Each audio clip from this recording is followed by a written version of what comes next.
ठीक आहे, हा पण एक होमवर्कला घ्या. हा क्वेश्चन होमवर्कला घ्या, सॉल्व करता येईल. पहिले आतला आता काय तुम्हाला डेल्टा टू स्टार म्हटलं म्हणजे बाहेरच्या डेल्टाला स्टार करावं लागेल. ठीक आहे, तसं करा किंवा ह्याचा डेल्टा स्टार केला तरी चालेल, कसंही करा. ठीक आहे, शेवटी आन्सर तेच मिळणार आहे.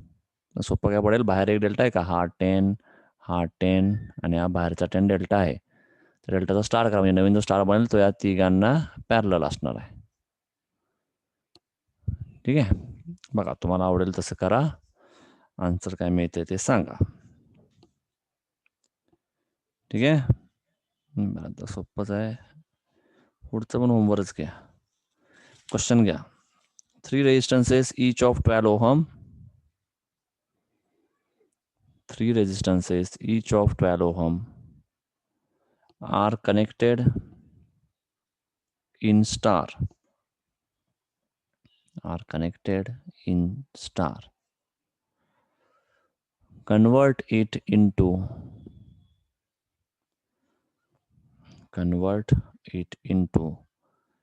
equivalent delta connection.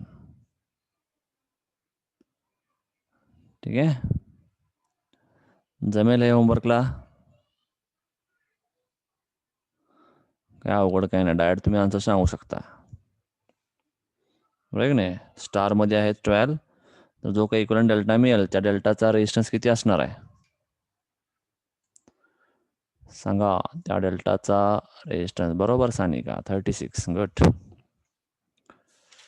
ठीक आहे, आणखीन एक होमवर्क.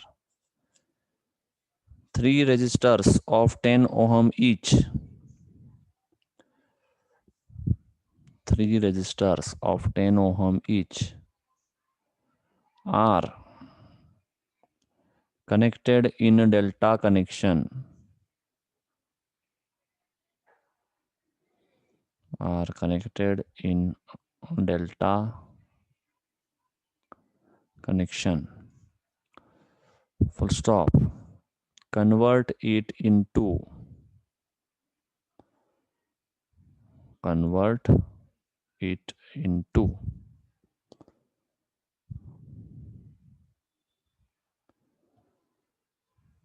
कशामध्ये, स्टार कनेक्शन.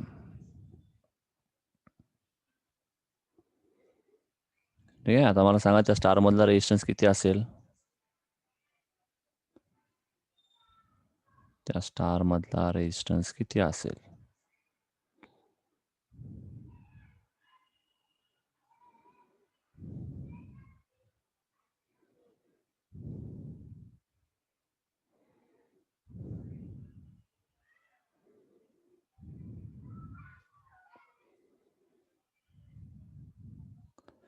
सानिका बरोबर आहे 3.33.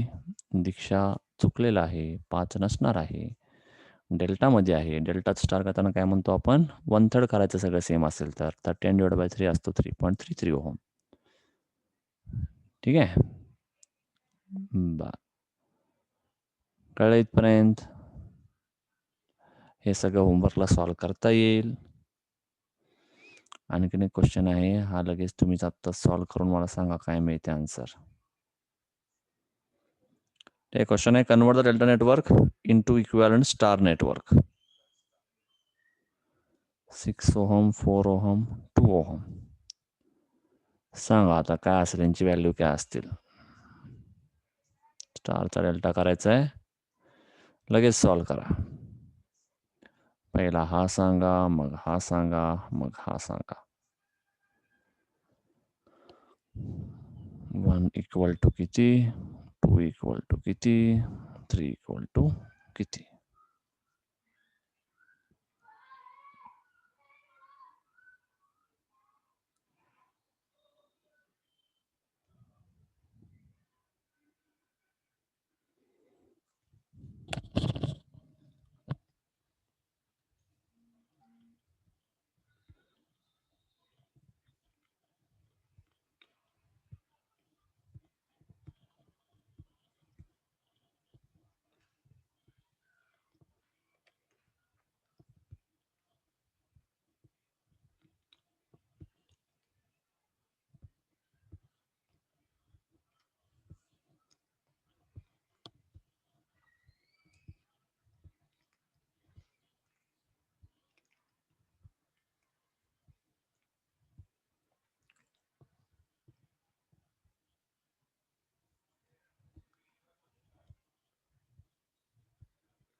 ठीक आहे, बरोबर आहे सगळ्यांचं.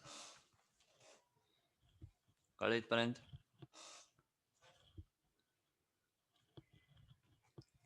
कोणाला काही डाऊट आहे नाही?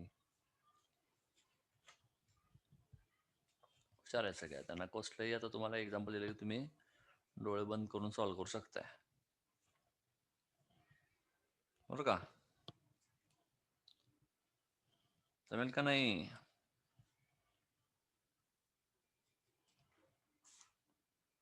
लवकर बोला, जमेल का नाही?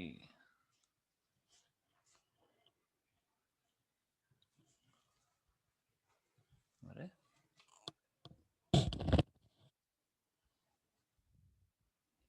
सगळ्यांना कळलं का? हे कळलेलं आहे. आता या टाईपचे एक्झाम्पल तुम्ही कोणते एक्झाम्पल आता असं तुम्हाला दिलं की तुम्ही डोळे बंद करून पण सॉल्व्ह करू शकता, बरोबर का?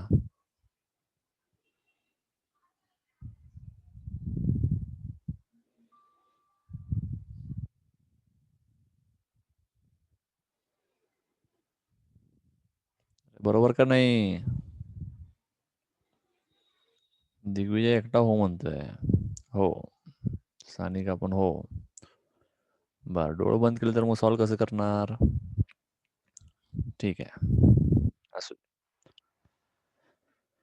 ठीक आहे, तर कळलं इथपर्यंत सगळ्यांना?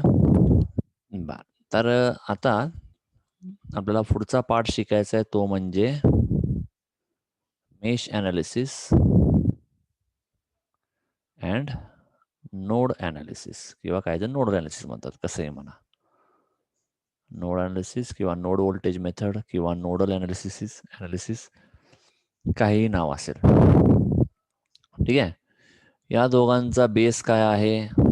याचा बेस आहे KVL, याचा बेस आहे KCL. के फॉर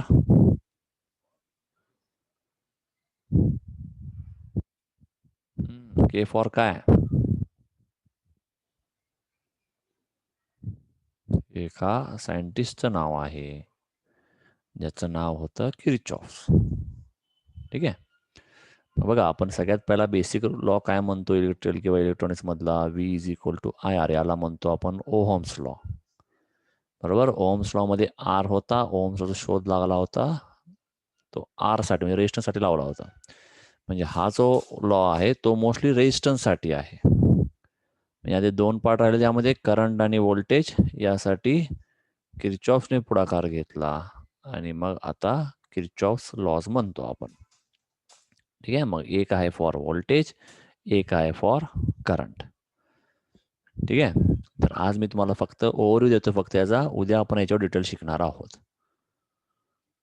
ठीक आहे, तर सिंपल लक्षात घ्या, एकच सायंटिस्टचे दोन लॉज आहेत, म्हणजे दोन्हीमध्ये काहीतरी सिमिलॅरिटी असणार. तर ते सिमिलॅरिटी एवढंच आहे की दोन्ही केसला हा काय म्हणतो? Summation of voltage is equal to 0 in terms of Kirchhoff's voltage law, आणि यात म्हटलं जातं summation of current equal to 0 in terms of current law.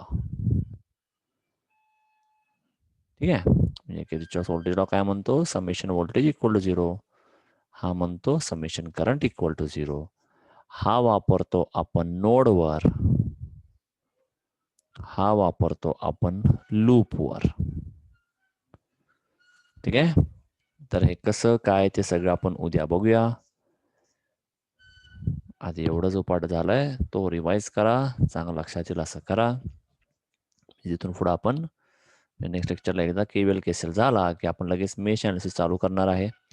कॉलेजमध्ये मेश ॲनालिसिस चालू केलंय का शिकवायला? मेश आणि नोडल चालू केलंय का? किंवा फक्त मेश, फक्त नोड, कोणता चालू केलाय ते सांगा. इलेक्ट्रिकल, ENDC दोघांनी पण सांगा. नसेल झालं तर नाही झाला चालू, सिंपल आपल्याला टाईप करायचं आहे. मला नाही वाटत यासाठी जास्त वेळ लागत असेल. तर चालू झाला असेल तर कोणता चालू झाला सांगा. अच्छा, मेश चालू आहे. ठीक आहे, बघू आपण उद्या परवा. अरे काय तुम्ही दोघी इलेक्ट्रिकलचेच आहात ना, सानिका आणि दीक्षा? एक म्हणतंय मेश चालू आहे, एक म्हणत आहे मेश झालाय. अच्छा, झालाय मेश चालू, असं झालंय. ठीक आहे, असू दे. चुकीचं वाचलं मी. ठीक आहे, काय हरकत नाही. बघू मग आपले मेथड जरा वेगळे असतील. त्यामुळे एकदा आपले मेथड शिकला की तुम्ही दुसरे मेथड वापरणार नाही, याची फुल गॅरंटी देतो मी. ठीक आहे, तर बघू आपण शक्यतो उद्या आपलं पार्ट चालू होईल तो मेशचा. ठीक आहे, उद्या आपण शक्यतो सेम टाईम असेल 3 किंवा 3:30. सांगेन तुम्हाला. उद्या 2 तास लेक्चर होईल उद्या शक्यतो. ठीक आहे, म्हणजे कदाचित 2 ते 3 सेशन होतील उद्या. 40 मिनिटाचा एक सेशन असतो. जवळ 2 ते 3 सेशन होईल. त्यामुळे उद्या जास्त जेवू नका. नॉर्मल जेवा, म्हणजे झोप येणार नाही. ठीक आहे, तर